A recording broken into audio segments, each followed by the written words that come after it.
Page for Monday, March 28th, 2022. Thanks for joining us. I'm George Gerbo. After a month of fierce yet inconclusive fighting in Ukraine, events on the battlefield suggest Russia may be narrowing its focus to the disputed Donbas region rather than trying to overthrow the government and rule the entire country. Military reporter Mike Len reports the Donbas is an area of southeastern Ukraine where parts are controlled by pro-Russian separatists who form two governments from the region. The U.S. and most other countries haven't recognized either breakaway state, but Russian President Vladimir Putin said Russia would recognize them. Russia's drive toward the Ukrainian capital of Kyiv has ground to a halt, with units no closer than they've been in weeks. A senior Defense Department official said that Russian forces are digging in and establishing defensive positions and don't show any signs of being willing to move on the capital. As for President Biden's demand during an address over the weekend in Poland that Russian President Vladimir Putin step down, he hasn't found much backing. Dave Sands and Valerie Richardson report French President Emmanuel Macron and senior British and Turkish officials distanced themselves from Biden's remark, which foreign policy analysts said could complicate the drive to end Russia's invasion. White House officials said that line was not part of the president's prepared text. About 45,000 pandemic payments last year were distributed to deceased dependents of taxpayers. That's according to the Treasury Inspector General for Tax Administration, R. Stephen Dinan reports.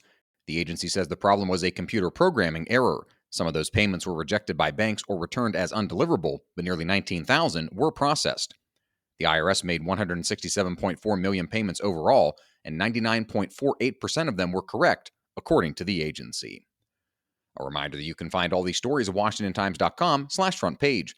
If you don't have access to the Times yet, you can visit WashingtonTimes.com/George for a special subscription offer.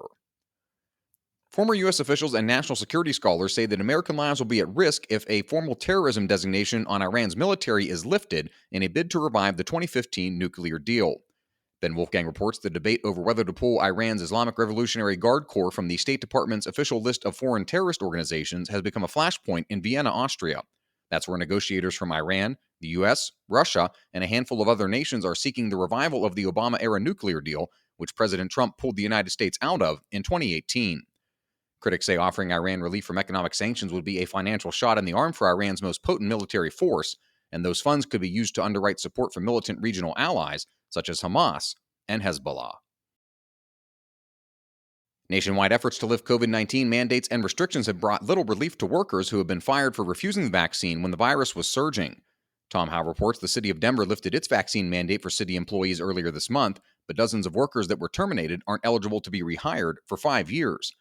The most notable case is in New York City, where Mayor Eric Adams relaxed the requirement to now let unvaccinated athletes and entertainers work in the city. He said it'll bolster the economy by attracting tourism and supporting entertainment jobs. Public workers did not get similar relief from the mandate, which has prompted cries of a double standard for frontline workers. And finally, federal statistics show about 1 in 4 people convicted of child pornography possession reoffend within 3 years, but only a small fraction of those subsequent offenses are sex crimes. Legal Affairs reporter Alex Sawyer reports the U.S. Sentencing Commission looked at 1,093 offenders convicted of possession of child pornography and determined an overall recidivism rate of 27.6%. 16% of those committed non-sex-related crimes.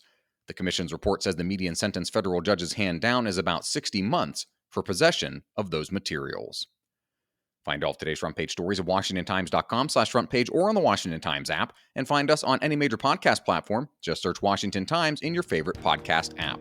You can also visit WashingtonTimes.com/podcast for our complete lineup of podcasts, as well as finding us on Instagram and Twitter for breaking news, sports, commentary, and more. For the Washington Times, I'm George Gerbo.